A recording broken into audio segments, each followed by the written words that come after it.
Ekologinen septi ja kasetti-WC-huuhteluaine Solbio on Carvanarin ja luonnonystävän valinta.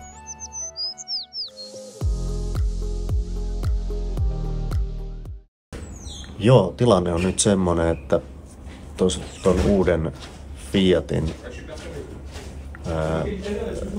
huollon valojen resetointi nollaus ei olekaan niin yksinkertainen kuin aikaisemmissa autoissa. Ja siellä on vielä lisäksi Fiatilla niin ollut vähän ongelmia näiden kanssa. Ja siinäkin on nyt, tässäkin nyt on, mä tuossa Suomen Fiatinkin kanssa juttelin asiasta äsken ja kyselin vähän. Niin on tosiaan tehty nyt tää uusi 2.2 moottori ja vähän liiankin tekniseksi ja hienoksi.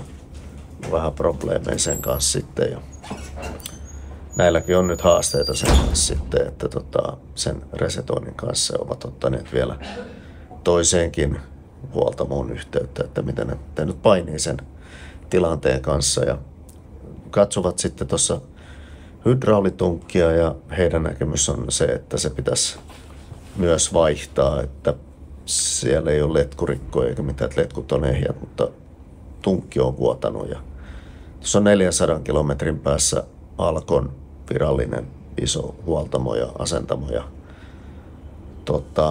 pyydettiin nyt heitä.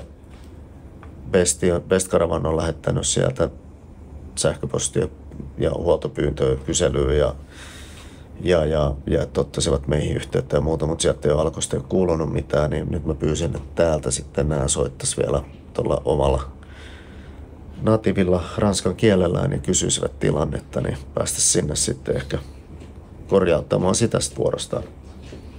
Joo, mutta onhan tässä tämmöistä matkailuavartaa ja tää näyttää kuuluvan lajin tämmönen välillä pieniä haasteita ja onneksi nyt on, ettei ole ihan viikon reissusta kyse, niin mutta on tää kyllä aika sillain, sanotaan nyt sitten niin vaikka, että pikkasen huumoria haastaa tätä huumoritasoa. Kuulin tuossa juuri, että joskus kun on ollut vähän probleemia, niin on voinut olla avioliitto tiukalla.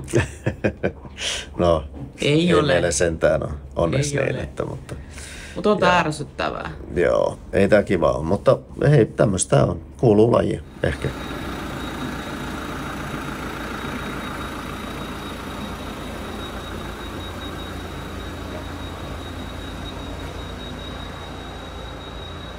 Tämmönen kiva meteli. Aika jees. Tällainen tilanne tällä hetkellä. Ilmeisesti vaihtavat ton öljyanturin, koska siellä on nyt joku sähköinen ongelma, elektroninen ongelma, että ei nollaannu huoltopalot eikä öljytasot eikä mitään. En tiedä.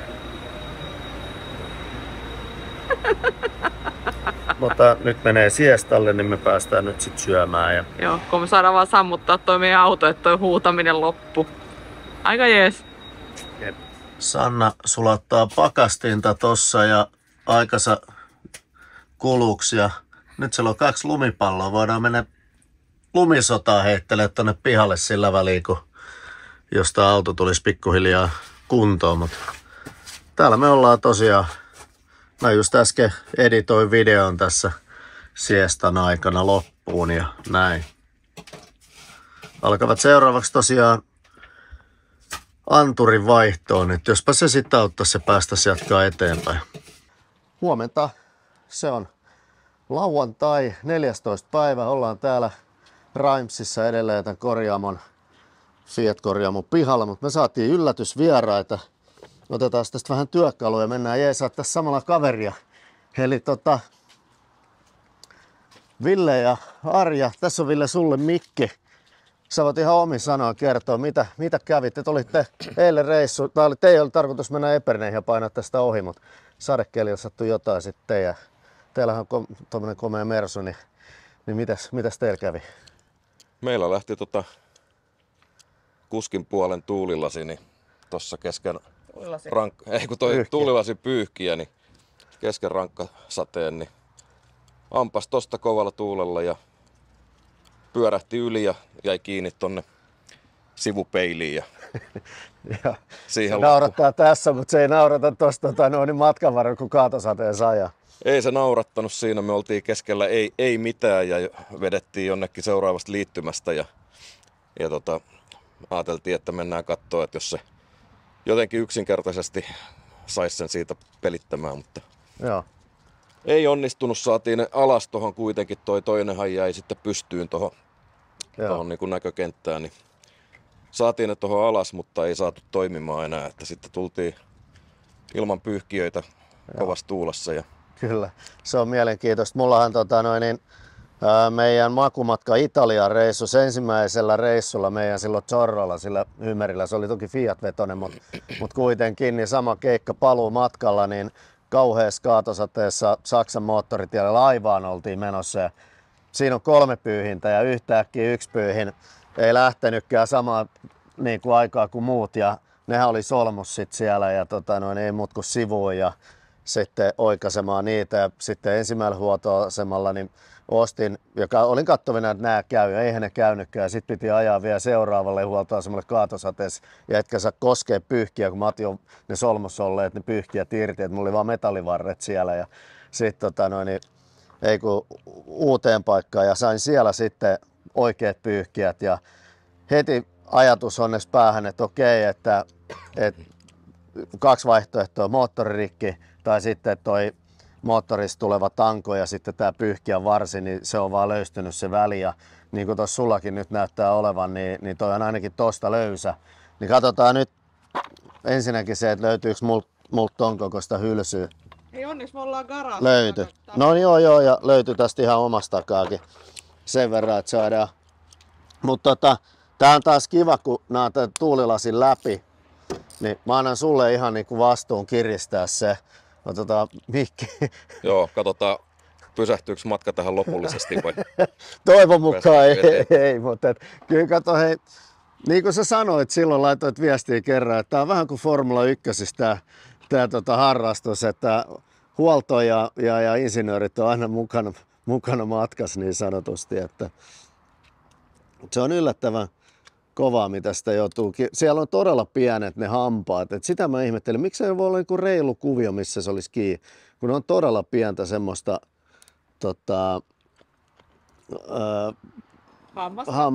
hammasta, mihin se pureutuu, semmoinen kiilamainen. Eiköhän se, tossa sen sit näkee, kun tästä alkaa vähän liikuttaa, että se, joo, nyt se on niinku paremmin verrattuna tuohon, jos vertaa toiseen. Tosta, että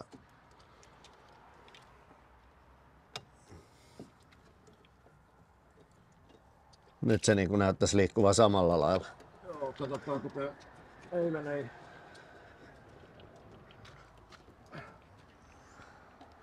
Eilen ei sit lopulta pelittänyt. Ei pelittänyt eilen lopulta kumpikaan, että Niin, että onko siis jäänyt vielä jotain muuta, niin. sit sulaketta tai jotain muuta, mutta nyt on ainakin se pyyhkiä varsi kiinni ja meillähän on semmoinen tilanne nyt sitten, että meidät heitetään täältä niin kuin parkkikselta ulos tavallaan, että me päätettiin tosiaan, että me otetaan nyt skootteri ulos, että tällä Eperneen matkaparkkiin ja me ajetaan skootterilla Eperneihin ja keksitään sieltä joku hotelli itsellemme maanantaihin asti ja me lähdetään varmaan tänään katselemaan vähän Eperneitä. Joo, kyllä näin on. Näin on tarkoitus. Yes. Katsotaan miten käy. Niin, katsotaan mitä tässä menee. Mut oli tälläkin niin joku tarkoitus. Me jäätiin tänne jumiin ja teillä tuli tämmönen pyyhkiä homma, niin näin me taas treffattiin reissussa. Joo, kyllä. Ja aina haetaan positiiviset jutut tästäkin. Nimenomaan. Jep. Näin se homma toimii, hei. Rallun korjaamo. Bueno. Rällyn paja, miltä nyt tuntuu? Kyllä, tuntuu hyvältä. No on se kiva, että mä eilen sanoin Villelle, tuu tänne ja panne homma kuntoon, niin on se kiva, että homma korjaantui tolla. Joo, aivan mahtavaa. Joo, tää on Fallin paja. Nimenomaan. Täytyy siirtää ehkä huollot Joo. sittenkin tänne. Jep. Tämmönen Mersun sivuhuolto tähän Fiatin kylkeen. Meiltä näyttää nimittäin jäävän meidän reissu tänne. Joo, tossa toi virtaavaimen tunnistin, niin herjaa patterin vaihtoon, niin vaihdettiin just äsken. Kiitos teille, saatiin patteri, mutta Niin sekin. vähän aikaa se näytti toimivan, mutta nyt se taas ilmoittelee, että vaihda patteri. Okei, että siinä on joku ihan vika. Siinä on se, niin. Niin. Joo. No mutta päästiin ainakin 5 minuuttia ehitin riemut siitäkin. Joo, mutta toivotaan, ettei matka pysähdy siihen sitten. Joo, näin on. Nyt. Eikö sitä voi manuaalisesti käyttää virtaa vai? Ei, kun se on avaimeton systeemi. Ai niin joo. Niin. Kai siellä joku kikka 15 on, jos sitten vaan löytää ohjekirjasta. Mutta Joo. on No, tää hei, tämmöstä. nyt me lähdetään Eperineihin. Otetaan meidät Skoba ulos. Ajat sä Ville auton pikkasen sivuun, niin mä otan meidän auton ulospäin, että mä saan skootteri ulos. Joo. Näin tehdään. No nyt tulikin kiire purkaa takatalli siihen malliin, että saadaan Skoba ulos. Onneksi tätä nyt ei paljon tästä tarvitse tyhjennellä, niin se lähtee tosta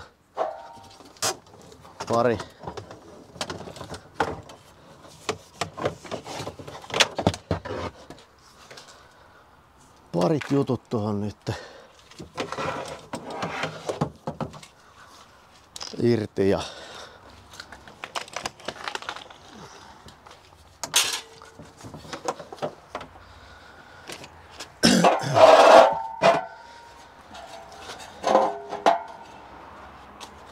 jätettiin avaimet tosiaan tähän näin nyt heille ja lähdetään Eperineihin katsoa, löytyykö joku hotelli sieltä ja sillä lailla. Mutta onneksi on skootteri, on siitäkin tosiaan ilo. Nyt mennään. Sun päällä. Totta kai. Hyvä.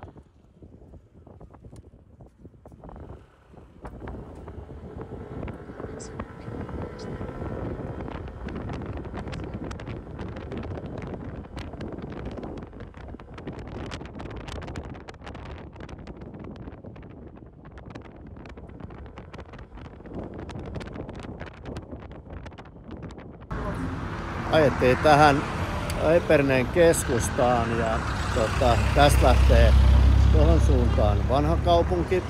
Ja kun me pyörähdetään ympäri, niin tuohon suuntaan lähtee Avenue de Champagne. Ja nyt on semmonen homma, että meidän pitää löytää hotelli täältä. Ja nyt me aletaan sitä googlailemaan sitä. Täällä kävelään Eperneissä.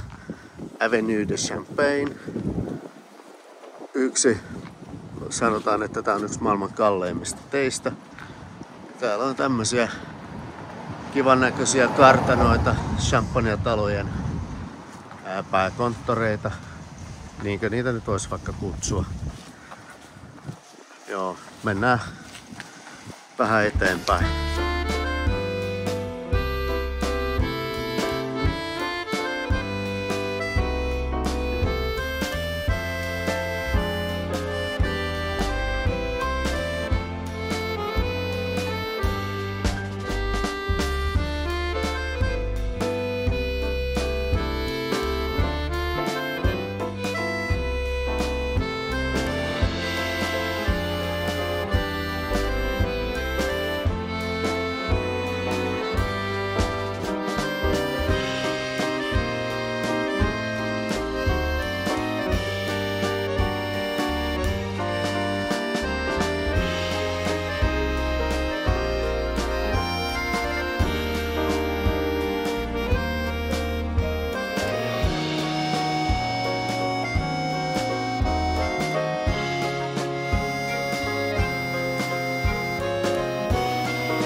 Noin, ja tässä sitten on kuuluisa Dom Perignon munkki 1638-1715,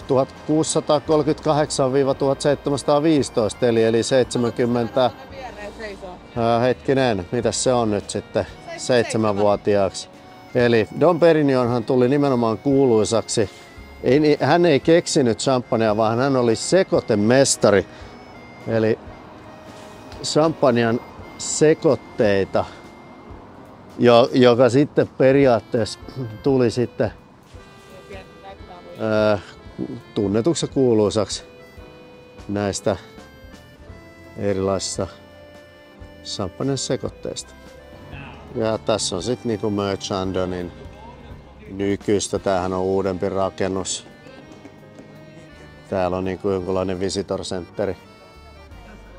Sieltä mennään sitten sinne vähän vanhempaa osastoon. Ja ollaan nyt Moet Chandonin myymälässä ja meillä on huomenna kierros. Kellareista ei saa ottaa videoa, valokuvia saa ottaa, mutta täällä on myymälä ja tasting.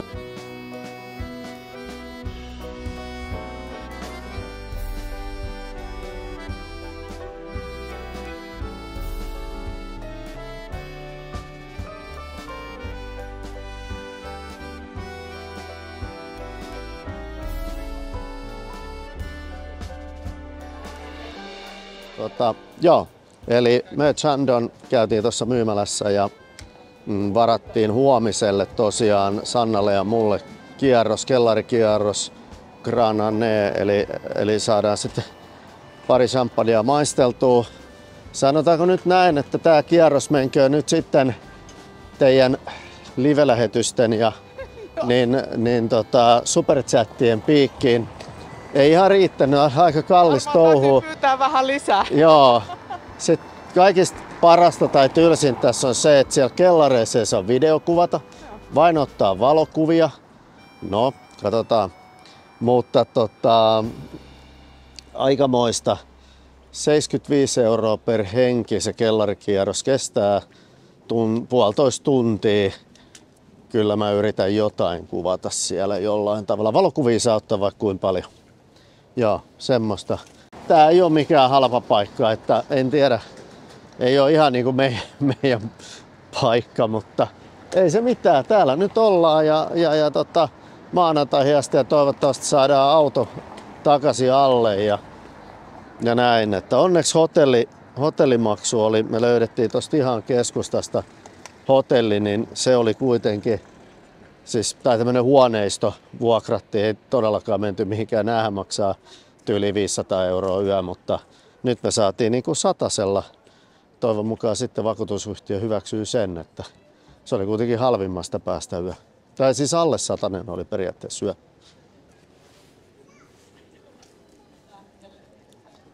Tässä on tämmönen kivan näköinen brasseri. Mennään varmaan tähän, jos tänne mahtuu. Sekin nyt ei ole ihan yksiselitteinen asia, että me vaan mennään. Tuossa on ulkona paikkoja. Katsotaan, onko täällä sisällä tilaa. Opsaa. Ja mikä meininki täällä on? En tiedä. Ei mahduttu sinne brasseriin. Nyt lähdettiin kävelemään tänne niin vanhaan kaupunkiin päin ja katsotaan mitä täältä nyt sitten on tullaksi. Siinä on pizzeria. No, jotenkin haluaisi jotain muuta kuin pizzaa. Katsotaan. Joo. En tiedä. Tossa olisi suklaamyymälä. Joo.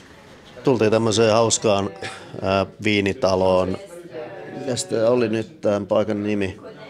En edes tiedä. Tää oli tämmönen, missä on maistella eri champagneoita ja sitten tähän vähän otettiin juustoja ja tommoista ankarilletteä ja pientä purtavaa ja muutama champagne tastingi tähän väliin. Katsotaan sitten, jos mennään illalla vaikka syömään johonkin.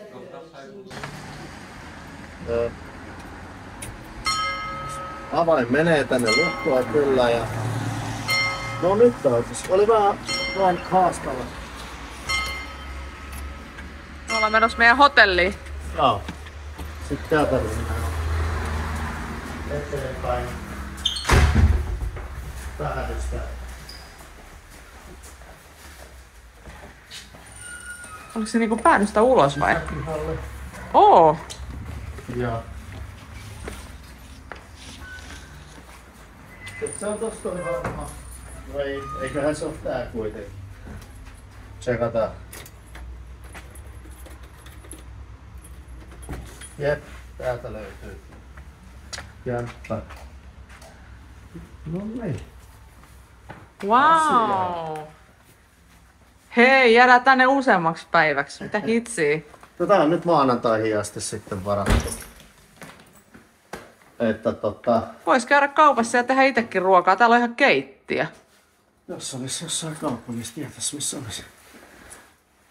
Joo, No jummi. tän näköinen mesta. Siistii. Ja yläkerrassa varmaan sit makkari. Sä voit lähteä, se on nyt vähän rikki. Tää on nyt sen näköinen, että tohon ei ehkä kannata laittaa kuitenkin. Voi ei, yksi tippuu sieltä. Mutta oikeesti. Ja käyt sä kattoo tän? Okei, sammutetaan hetkeksi. Onks meillä 2 makkaria? Tää on 2 makkaria. Oho, joo. Sanotaanko näin, että aavistuksen eri lailla nyt tutustutaan Eperneihin, kun alun perin oltiin suunniteltu. Tosiaan kaiken kaikkiaan tämmönen hauska. Tässä on 1 parihuone ja Meillä on toinenkin makkari. toisellekin, että joo. No, katsotaan sitten kumpi väritys on kivempi. Joo, ei mitään. Nyt täytyy katsoa, että onko tässä kauppaa jossain lähellä, koska tuossa on tuo keittiöketjus. Tehdäänkö ruokaa tässä tai sitten tai ainakin aamupalaa vähän jotain. Emme varmaan niin. ruokaa ruveta vääntää tässä, mutta aamupalaa. Jes, tämmöistä. Ravintolat oli ihan täynnä, niin päädyttiin sitten tämmöiseen paihisruokaan.